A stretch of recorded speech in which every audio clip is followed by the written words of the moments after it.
Video aksi perundungan sesama pelajar di sebuah sekolah SMP negeri di Kabupaten Blitar, Jawa Timur viral di media sosial.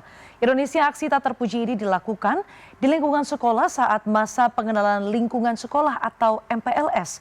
Lalu sebenarnya bagaimana kasus ini terjadi dan sejauh mana penanganannya? Berikut penelusurannya dalam segmen Ulas Kasus.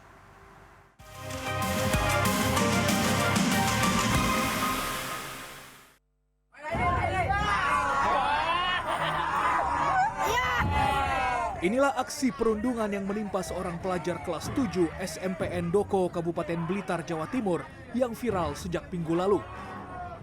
Dalam video terlihat korban yang merupakan siswa kelas 7 menjadi sasaran cacian, bahkan kekerasan fisik oleh beberapa pelajar lainnya yang duduk di kelas 7, 8, dan juga 9. Aksi ini terjadi di lorong belakang sekolah dekat kamar mandi pada Jumat 18 Juli lalu saat masa pengenalan lingkungan sekolah atau MPLS. Kamis pagi, kami mencoba melakukan konfirmasi ke pihak sekolah terkait persoalan ini, namun tidak diizinkan. Guru maupun kepala sekolah tidak mau menemui dan justru menutup rapat pintu gerbang.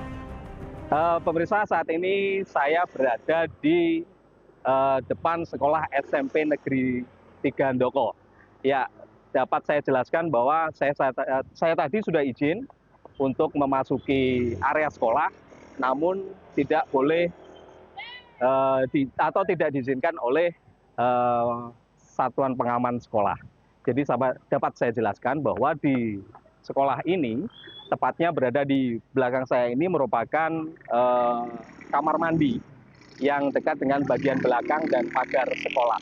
Jadi di lokasi inilah kemarin pada hari Jumat itu terjadi aksi perundungan yang melibatkan belasan anak pelaku kepada satu orang siswa kelas 7. Pada aksi itu terjadi ironisnya pada saat masa pengenalan lingkungan sekolah, yaitu masa di mana seharusnya anak-anak ini mengenal lingkungan sekolah mereka di satu tingkat pendidikan lebih tinggi. Namun faktanya mereka justru dikenalkan pada aksi perundungan dengan kekerasan fisik. Dan bisa saya jelaskan bahwa sekolah ini ada sekitar 300 murid dari kelas 7, 8, hingga 9. Pada saat MPLS kemarin, murid kelas 7 itu jumlahnya hanya kurang dari 100 orang. Artinya, jika pihak sekolah melakukan pengawasan dengan ketat, maka hal itu sebenarnya dapat dicegah. Kami kemudian berusaha mengkonfirmasi ke orang tua korban di rumahnya, namun kosong dan tertutup rapat. Nenek korban memberitahukan korban masih trauma dan belum mau masuk sekolah. Selama ini cucunya itu juga tinggal bersama bapak dan adiknya, sementara ibunya telah 5 tahun terakhir menjadi buruh migran di Hong Kong. Teng Hong Kong? Sementara itu, Kepala Dinas Pendidikan Kabupaten Blitar mengakui sekolah telah kecolongan atas kasus perundungan tersebut. Pasca kejadian, sekolah bersama orang tua kedua pihak yang terlibat telah melakukan mediasi dengan didampingi perangkat desa dan instansi terkait. Kemudian di lembaga ditanya, diinvestigasi, ternyata yang melihat itu ada sekitar 12, dari 12 itu pelakunya gede. Ya, itu awalnya dari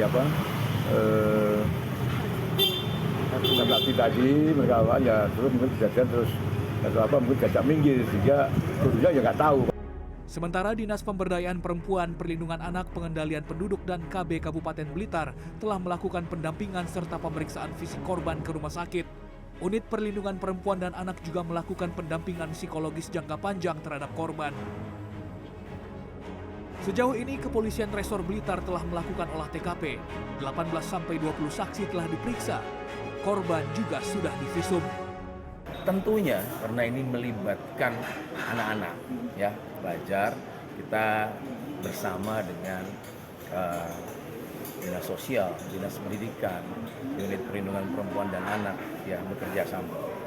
Dan kalaupun ya langkah hukum yang ditempuh bukan penyelesaian mediasi, maka ada aturan-aturan khusus yaitu diversi yang mengacu Undang-Undang Perlindungan Anak. Kasus perundungan di lingkungan sekolah ini juga mendapat tanggapan dari Wakil Gubernur Jawa Timur, Emil Elistianto Dardak. Emil meminta kasus ini diselesaikan dengan memenuhi unsur keadilan dan sistem yang tepat karena menyangkut anak-anak usia belasan. Ini proses ini ingat, ini yang 14 ini ada sistemnya, yang belum 14 tahun ini memang lebih kompleks lagi situasinya. Harus ada rasa keadilan. Tapi juga ini pelaku ini sekali lagi, apapun itu kan mereka adalah anak-anaknya, bahkan belum bisa dibawa ke pengadilan. Maka kita harus punya sistem yang tepat. Jangan setelah ini selesai kemudian orang oh ya gitu aja ya, atau sebaliknya malah kita kemudian membuat satu langkah yang akhirnya menimbulkan sebuah dampak yang lebih besar lagi. Kasus perundungan pelajar di wilayah Kabupaten Blitar ini merupakan yang kesekian kalinya terjadi. Jelas bukan hanya sekolah saja yang harus bertanggung jawab, namun dibutuhkan juga peran orang tua serta dinas-dinas instansi terkait untuk mencegah kejadian serupa terulang kembali. Yosibio Novianto, Blitar, Jawa Timur.